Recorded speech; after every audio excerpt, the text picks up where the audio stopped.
su vida, ¿no es cierto?, por priorizar el trabajo, el dinero, cualquier otra acción. Entonces, aquella persona que no puede realizar la oración es una deuda que tiene, y cuando en el primer oportunidad que tiene que recuperarla, no tendría por qué esperar hasta las 12 de la noche para hacer las 5 oraciones. Quizá hay gente sí que pierda una oración diaria porque está en el trabajo o en el estudio, y cuando venga tiene que hacerla, recuperarla. Es una deuda. Hermano, ¿cuál es la opinión acerca de...? Una vez un hermano me comentó... Pero vale aclarar que, o sea, dejar la oración intencionalmente es considerado por algunos sabios como incredulidad, ¿no es cierto?, un pecado grandísimo, ¿no es cierto?, intencionalmente. O sea, si la persona no puede por alguna situación hacer la oración en su horario, tiene que sentir remordimiento dentro de su corazón porque está haciendo algo gravísimo. ¿Sí? No es algo sencillo, o sea, de ser, ¿no? Si bueno, yo todos los días no puedo hacer 3 oraciones en su horario y las hago cuando vuelvo a casa. La gente tiene que tratar, o sea, de priorizar su religión, tratar de adaptar su vida a su religión. Un hermano, bueno, nos comentó que en su trabajo, porque son oficinas, no podía rezar, bueno, no quería rezar con postraciones, sino rezar sentado. ¿Es válido? Dijo el profeta sallallahu alaihi wasallam, hacer la oración de pie, si no podéis, entonces sentados; si no podéis, entonces acostados; si no podéis, entonces con los ojos. Pero es una imposibilidad física, en el sentido de si la persona está postrada, si la persona está enferma, ¿no es cierto?, y no puede realmente. En este caso, esta persona tiene salud, y quizás por vergüenza, o quizás porque el dueño del trabajo o el jefe no le permite hacer la oración, o quizás por vergüenza, ¿no es cierto?, no la hace. Es que no se puede, en esa oficina no se puede hacer. Pues está el policía, aparte, es una empresa de 600 personas, y aparte su head office era en la Torre Gemelas. Entonces, que hay unos terroristas, o sea, te puede meter en problemas con la empresa. ¿Qué se hace en esa situación? ¿Cambiar de trabajo? Sí, como dijimos, pero bueno, supongamos que la persona tiene que hacer el salá hoy no puede cambiar de trabajo. Lo que los sabios hablan en ese tipo de situaciones es si el miedo es real o es solamente una suposición de la persona. O sea, si él, por ejemplo, anteriormente ha intentado hacer la oración, ¿no es cierto?, y se le ha venido toda la policía encima, o lo han amenazado con expulsarlo de su trabajo, o con llevarlo a la cárcel, entonces es real, ¿no es cierto?, que tiene una situación que lo puede perjudicar.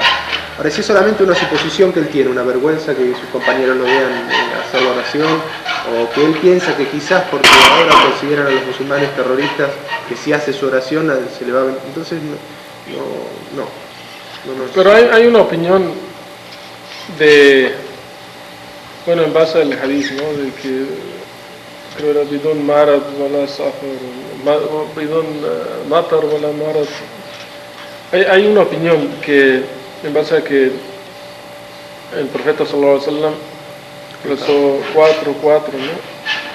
O sea, juntó las del día y las de la noche, ¿no? En el Fatawa de Ibn Taymiyyah lo maneja así como, o sea, independientemente del Fajr, maneja las oraciones del día, que se tiene que hacer durante el día, pero que en determinadas ocasiones se juntaban. Y he escuchado a algunos hermanos de conocimiento plantear en estas circunstancias mismas preguntas, que pudieran, sin hacerlo un hábito, juntar el duhur con el asr, o el asr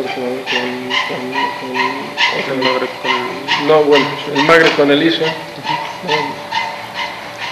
Sí, pero si es un trabajo estaríamos hablando de un hábito. Si es un trabajo de todos los días o un estudio de todos los días, estaríamos hablando de hacerlo un hábito. Si es una situación en particular, ¿cierto?, en la que la persona piensa que puede ser y tiene seguridad de que pueda ser perjudicada, entonces puede, como bien dijo el Sheikh Omar, el profeta sallallahu alaihi wasallam dijo que se puede juntar 2 oraciones, y cuando le fueron preguntados, o sea, los sahabas por qué, dijo para facilitar a su umma, ¿no es cierto?, para facilitar a su nación. O sea, si llega a haber alguna situación por la que tiene que juntar una oración en esa situación, puede hacerlo. pero no puede formarse un hábito, o sea, diga, bueno. Pero dentro de o sea, por ejemplo, juntar las 5, eso ya, pero que sean, por ejemplo, las del día antes de que se meta el sol. Porque hay un hadith, ¿no? De que si se te va al azar, por ejemplo, antes de que se te meta el sol, se te van las obras. Trabajamos de 3 horas. Se trabaja de las 7 de la mañana hasta las 8 de la noche, se mete el sol. Por eso, pero te dan un descanso para comer. La gente que trabaja de Pero les dan hora de comida. ¿Pero dónde vas a rezar una hora de comida? ¿A dónde vas a rezar una hora de comida? Pues en el estacionamiento, donde sea. ¿Y en el servicio? En un parque público. Pero no se puede. Las escaleras. Claro, una vez a él lo agarraron los guardias del McDonald's. Me agarraron ahí, me pegar. Sí está difícil a veces rezar en público, pero tienes que ir con el, antes de nomás llegar y rezar, tienes que decirles, oye, voy a hacer una oración, no se espante. En México sí es un poquito difícil porque la gente todavía no está acostumbrada a esa... Pero Allah lo hace fácil, alhamdulillah. Sí, pero si nosotros no nos hacemos respetar a nosotros mismos, la gente no va a empezar, ¿no es cierto?, a respetarnos. Si nosotros no empezamos a hacer las oraciones en lugares públicos, para que la gente sepa que nosotros hacemos la oración, ellos nunca van a saber. No podemos nosotros esperar a que ellos sepan que nosotros tenemos que hacer nuestra oración para ir y hacerlo, ¿no es cierto?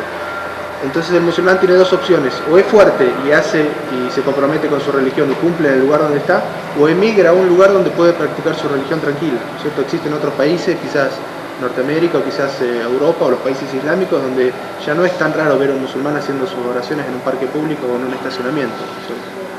Entonces si nosotros dejamos de hacerlo, si nosotros no nos ponemos firmes y empezamos a practicar realmente el Islam y hacemos que la gente vea que los musulmanes se visten de una manera, que los musulmanes tienen determinadas costumbres, que los musulmanes tienen determinados ritos de adoración que hacen durante todo el día, ¿no es cierto?, todos los días de su vida, y que no es extraño y que no es terrorismo tampoco, entonces nunca vamos a ser conocidos.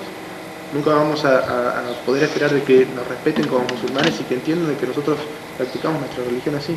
Pero somos nosotros los que tenemos que dar ese primer paso de practicar nuestra religión en todo lugar. No tenemos por qué avergonzarnos. El musulmán no tiene que sentir vergüenza de su religión. Ni tiene que sentir de que el otro va a tener miedo de su religión. Bueno, como dice en el Corán, ¿no?, de que ancha es mi tierra, adórenme. Lo que he leído una aya del Corán. ¿Cómo dice? Ancha es mi tierra, adórenme. Y aunque bueno, también yo tenía una pregunta sobre cuando se juntan las oraciones. Un ejemplo, o sea, de que tal vez en mi trabajo no puedo hacer el Maghrib y siempre cuando llego a mi casa siempre haga Maghrib con Isha, pero que tal vez haya una ocasión en la que sí haya hecho el Maghrib en mi trabajo, pero cuando llego a mi casa se me olvida que hice el Maghrib y vuelvo de nuevo a repetir el Maghrib y después ya me di cuenta ya cuando lo acabé.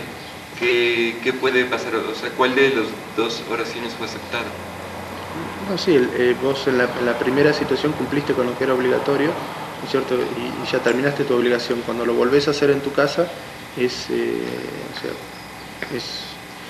como, sí, o sea, ya no se considera que es obligación. O sea, tenés más baraka, evidentemente, por hacer esa oración, y quiero hablar que te sea aceptada, pero, o sea, la primera es con la que cumpliste la obligación. Pero se te olvidó, dicen, ¿no?